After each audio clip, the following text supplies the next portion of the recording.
వాళ్ళకి లైసెన్స్ ఉంటుంది. బాగోదని కాదండి పాపం అటు చూడండి, మననే చూస్తే ఒంటరి వాళ్ళకి మనసేమైపోతుంది.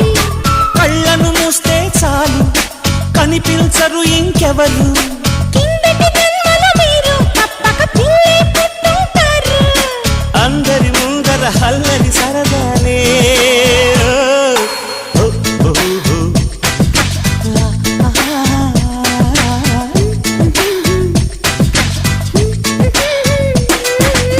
ఇంటికెళదాం పదవమ్మో.